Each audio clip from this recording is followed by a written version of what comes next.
போதை என்றால் மது, போதை என்றால் பெண்மை. இல்லை அப்படி அதெல்லாம் மைண்டே மாறிட்டு இருந்தது. போதை போதை சாப்பிட்டோன்னா மைண்டு மாறும். ஓ, அதுதான் பேதை. ஆ,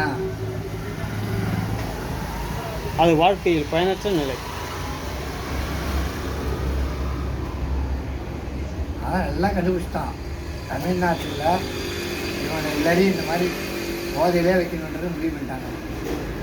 ஆ, ஆமாம். அவன் என்னங்க முடிவு பண்ணுறது? உங்களுக்கு எங்கே போகிறது சிந்தனை? தமிழ்நாடு முழுக்க ஒயின் ஷாப் இருக்குது.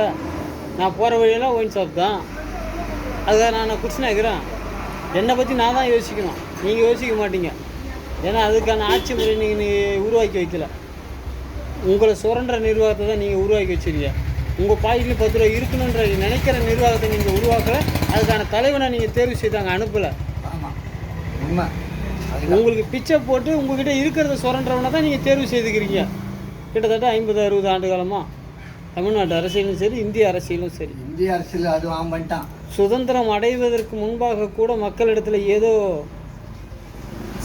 பைசா இல்லைனாலும் மூளை முடுக்கில் தானியங்கள் கிடந்தது.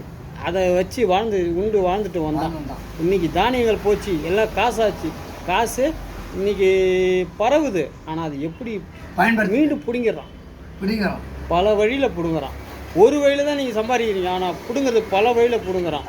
ஆனால் அந்த பிடுங்குறவனை தான் மீண்டும் மீண்டும் இந்த மக்கள் தேர்வு செய்கிறார்கள். அப்போ இங்கே யார் நல்லவங்க தெரியல. சிந்தித்து செயல்பட வேண்டியது யார்? மக்களாகிய நாம் தான். நமக்காக அவன் சிந்திக்க மாட்டான், நாம் தான் சிந்திக்கணும்.